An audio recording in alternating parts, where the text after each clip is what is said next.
Hey guys, Houston Sports Spotlight back with another video, and this is gonna be a long one. So for any of y'all who stick around and watch the majority of the thing, or just watch any of it, I appreciate y'all.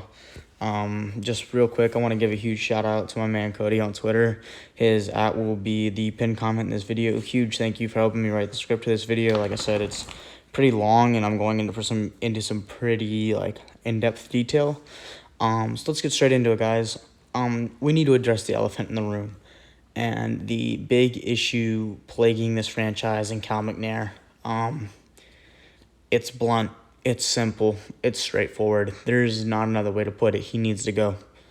Janice needs to pull the tampons out of her asshole, grab life by the fucking balls, and make a decision. Let's get right into this shit. November 23, 2018, sadly, the first owner of the Houston Texans, Bob McNair, passed away. Around this time, Cal McNair would be put in charge of the franchise, the Houston Texans, as CEO. Shortly after, on June 7th, 2019, Texans general manager Brian Gaine was fired for various reported rumored reasons. This would be the first of many dominoes to fall. Head coach Bill O'Brien would soon be named the GM shortly a few months after, giving him complete control of this team. This would be proving to be Cal's first major fuck-up to say. Cal, he doesn't know how to say no. He lets people get in his ear and control whatever the fuck he thinks needs to happen. This would be prevalent with Bill O'Brien. It led to Bob running the organization how the fuck he wanted to, from trades, roster control, to signings. I mean, literally the whole shebang. Some of the more notable trades and signings Bob made would be Clowney to Seattle for Barkevius Mingo, who is no longer on the team, Jacob Martin, who is looking like a stud, and a third-round pick, which will be discussed shortly. And don't forget the bag of dildos we gave away for jack shit. And let's move on to the next trade. That third-round draft pick we got from Seattle would end up being Garyon Conley, who came to Houston, was very, very, very, and I mean very average. He didn't even play at all. He didn't play a single second this season. So, and he's a free agent, so he can walk if he wants to. Then we move on to the first, I guess you could say the Clowney trade was the first big one Bob made, but first big trade that brought something into the team would be Miami getting 2 first-round draft picks, a second-round draft pick, and some shit player I don't even remember the name of, for Laremy Tunsil and Kenny Stills. From the beginning, majority of people were saying this was a good trade. We need to protect our quarterback, Deshaun Watson. And I said from the beginning, we gave up too fucking much. At the time, we didn't know Laremy Tunsil would re-sign. Obviously, they threw a bag at him. He re-signed. But at the time, you had given up 2 first-round draft picks, which would end up being this year's 3rd overall pick in the draft, and a second-round draft pick.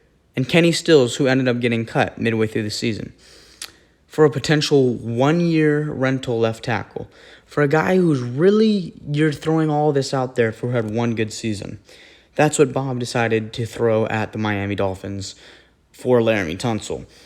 And, just to make matters even worse, with that first pick that year, we got Titus Howard, who has been great at right tackle, don't get me wrong, but could you imagine if we didn't move him and he had just played his natural position?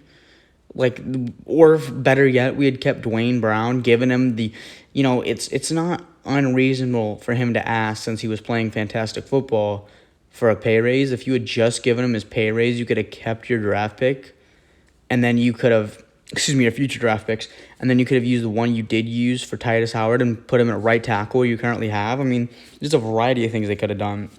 And then, his best trade he ever made actually was sending DeAndre Hopkins to the desert for a bag of nickels, a signed sock from Michael Jordan, David Johnson, some picks no one gives a fuck about. Yeah. Oh, and by the way, we still offered to, pay David Johnson's contract in full. Let's not forget that. So now let's move on to a couple of the fantastic signings he made. Let's first off go with Whitney Merciless, who's about as old as a fucking dinosaur. He is now making 4 years, $54 million for 3.5 sacks a year. Very, very limited pass rush. Can't really tackle worth a shit nowadays. The dude's like, my dead grandmother could beat him in a fucking race. He's slow as shit. So, we casually gave him not quarter of a million, excuse me, $54 million. So that was a great signing. Now let's move on to Eric Murray, who had like 7 total fucking tackles in 2019. So, what did we do? We gave him, a casual 3-year, $18 million fucking deal. Then we brought in a guy like Michael Thomas, who I was fucking shocked. I thought they had actually traded for Michael Thomas when the news first broke. But it was just some bum secondary bitch who also can't do shit. He's a fantastic person, great in the community, but he sucks donkey shit at football. And he shouldn't be on this fucking team, but, Bill O'Brien is a fucking idiot, so that happened. So where are we at now? You have Bill O'Brien's doing this because he genuinely thinks these are the best moves for the team. And I'm not going to knock him. I mean, obviously the dude's a fucking idiot, but I'm not going to knock his hustle. I'm not going to knock him for trying to do his job, trying to win, trying to compete, trying to make the fans happy. I can't knock him for that. I can't knock him for trying. Can I knock him for being a fucking idiot? Of course, because he's a fucking idiot who fucked up this franchise for at least the next half decade. And as a result of this, Cal McNair never figured out how to say no. Anything Bill O'Brien said, it was yes, yes, yes, yes, yes, do it, do it, do it. I mean, who in their right fucking mind trades DeAndre Hopkins for a bag of chips and a used condom? I fucking hate the Cowboys. I mean, fuck the Cowboys, Texas rivalry. But do you honestly think a general manager / owner like Jerry Jones would we'll use Amari Cooper because that's the best example. Do you think he would send Amari Cooper to the fucking Browns for like a 5th round draft pick and some second ring fucking linebacker? Like, come on, man. How do you as an owner of not even a fucking football team, an owner period, how can you sign off on something that is so obviously fucking bad? They could have used, let's say they had gotten the 1st round draft pick from Arizona that year, the 9th pick in the draft. They could have had a huge key in fixing their defense right there, but nope, we fucked that up. So, Bill O'Brien, just to recap, successfully destroyed the Texans' locker room by making trades, destroyed their roster, put them in cap hell, destroyed their future because of the lack of draft picks, and ultimately destroyed his pro career. All of which happened because of one man, Cal McNair, could not utter a simple 2-letter phrase that denies something from happening. No. No, let's move on to the second best point. This guy is beloved by Texans fans. I mean, we can't get enough of this guy. He should be running the organization for the next, 25 years at least. And who is that? Drum roll, please. None other than Jack motherfucking Big Dick Donkey Shit. He'll fuck your bitch Easterby. The man of God himself. The bald-headed sex icon devil's advocate fucking Sylvester Stallone badass Jack Easterby. Let's move on to him. Because he's another big fucking issue that's still here in this organization. In April 2019, after Daddy died, remember that, Cal McNair decided to hire Patriots, role character quotation marks, to be executive vice president of team development. Someone needs to fucking explain to me how a role character quote, a preacher, gets put in charge of team development, vice president of team development, basically in charge. And then only 8 months later-ish, after Bill McDumbfuck finally gets fired, how the fuck does he get put in charge of the fucking franchise? He's got people like Jamie Roots, who are best friend with Cal's daddy, who've been here since the entirety of the organization, who's going to step down now because of fucking Jack sex icon Easterby.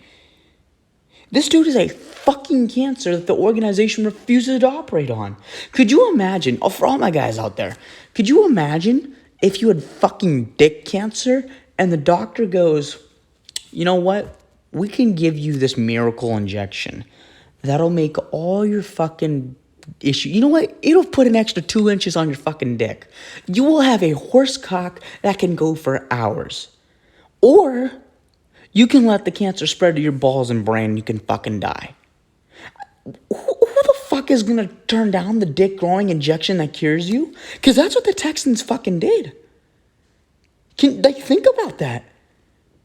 The Texans had a fucking cancer, and instead of operating, removing, and growing and moving on, they decided to let it spread to the brain. And now we're seeing the fallout from that. We're seeing quarterbacks wanting to leave. We're seeing unhappy players. We're seeing people within the organization who've been there for as long as I've been fucking alive wanting to leave. So this also comes again because Cal can't say no. He let Jack Easterby do whatever the fuck he wanted with the team, and as a result, this organization is 200% fucked because of sex icon Jack Easterby. Now let's get on to another big allegation. This is still not confirmed. This is a pretty big rumor, but a lot of people go, well, you have a cancer. Why didn't you operate exactly? And the hot rumor at the moment right now is Cal McNair is a drunk. And you think I'm saying that as a joke, and I mean that dead seriously. There is reports that Cal McNair has some serious drinking issues, and as a result, man of God Jack Easterby, sex icon, is there for him. And I'm not saying that's a bad thing. If you're there for someone, that's good. But that shouldn't be the reason he gets to fucking destroy an organization. And a lot of you are thinking, oh, I'm just ranting, but let me give you a prime example. We had Eric Bieniemy looking to come here. Apparently Daboll was looking at something too, and apparently a little bit of Brady as well. But Easterby went to Caserio, went to Cal and said, they're not men of God. Why would we get, any of these three coaches who would be fantastic options to run our organization, but they're not men of God? They can't preach Jesus walking on fucking water in the locker room after we get the shit raped out of us by Baltimore like we always do. We don't want that. Instead, let's hire a Christian, a wide receiving coach for the Baltimore Ravens. Oh, does anyone want to tell me how good the fucking Ravens passing game is? I knock Lamar Jackson a lot, but their wide receiving core is dog shit. Their passing game is dog shit. And we hired, I probably misspoke a couple seconds ago, but we hired the wide receiving coach of the fucking Ravens because he's a fucking Christian. I should sue this fucking team for civil rights acts violations. I'm a fucking Jew. I'm going to claim that fucking offends me. I can't fucking believe that. We picked, and don't get me wrong, Culley's highly fucking qualified. He's been in the league 27 years, college another 15. He's probably going to be a great coach. He's putting together one hell of a staff, man. He's got a great quarterback coach, great special teams coordinator, great defensive coordinator. Brought back Tim Kelly. He's putting together one hell of a fucking staff. No one's going to deny that. But at the end of the day, how many of you fans does it sit well with knowing that we potentially lost Eric Bieniemy, Joe Brady, or Brian DeBull because they were not the Christian spiritual leaders that Jack was not seeking out? I want you to know how many of you that's okay with. All right, let's move on to the third point. And this would be the incompetence of our owner, Cal McDumbfuck. So we're going into the offseason. 4-12, fired your head coach / general manager. JJ Watt 1,000% wants out. You got a couple of big free agency pieces that are going to be re-signed. You don't have a draft future. You don't have cap space to do much. So the first big mistake that Cal made, and you can't control him because it's off season, but he should have at least asked Deshaun Watson to stay in Houston. Now I know a lot of you are going to go, oh, you can do it virtually. Fuck that bullshit. Jillian East, whatever her fucking name is a supermodel. Deshaun Watson is out there looking at sandy beaches, blue waters, riding fucking camels, blowing this bitch's fucking brains out every night.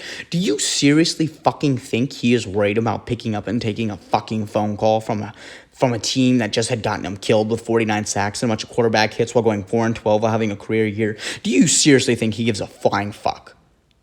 He should have been in the stadium, talking with people, getting shit fixed. Because, there's all these reports, well, Deshaun was unhappy, yada, yada, yada. If Deshaun was in the building talking to people, the Texans wouldn't have even been able to fuck this up. They would have had no choice but to include him. Or you know what they really could have done? Cal could have gone, have fun in Cabo. We'll take care of the general manager search. We'll take care of the head coaching search. You go have fun. You go enjoy your offseason. We'll come back in March or whenever the fucking offseason starts, regroup, and move on from there. That's all you had to do. Or, get this shit. This is really going to blow some of your fucking minds. And I know I sound like a fucking crazy here. But if you're going to tell a player, especially one who's just entering his prime, 25 years old, is the leader of the franchise, that you're going to keep him involved, you better fucking keep him involved. Now, I don't know if it was him not wanting to be involved, like he had told them yes, and he's just not picking up the phones, or if Cal McNair is truly that fucking stupid and didn't alert him. Because it's probably a bit of both. I have a Deshaun Watson video coming out in the next few days. I will address that soon. I won't. It's really hard for me because I have a lot of angry emotions for Deshaun Watson right now, which I will touch on. But, this simple short few weeks of events really shot Cal McNair in the fucking head. Career-wise, I don't wish death on him. He's a fucking idiot, and I'll talk reckless on the internet, but God, I don't wish death or sickness on him. I just want the dude to be removed from his current position. So that's really been the video, guys. I mean, we have a clear-cut issue within this franchise, and we refuse to do anything about it. The only hope we have is that there's reports of Janice McNair. If you don't know, she is the technically majority owner of the Houston Texans. Her husband, Bob, passed ownership onto her. She promoted Cal to oversee everything, CEO of the team. The only hope is that she becomes so unhappy that she forces them out. That's genuinely the only hope we have. And as a Texans fan, I will ride or die. I will H-Town till I fucking drown. This is my city. I will take a fucking bullet to the head for this city. You guys don't understand that shit. I love this fucking city. I love the sports in this fucking city. This shit fucking pains and annoys me that we have to fucking deal with this shit. You finally got a franchise quarterback after sucking donkey shit basically for 17 fucking years and you fucked it up like this. That should bug every single one of you. I'm sorry, it should. Like I said, man, I'm going to have a Deshaun Watson video out in the next few days because I'm really not happy with him. I got a lot of angry emotions for Deshaun Watson. He's not this innocent little boy we all think he is.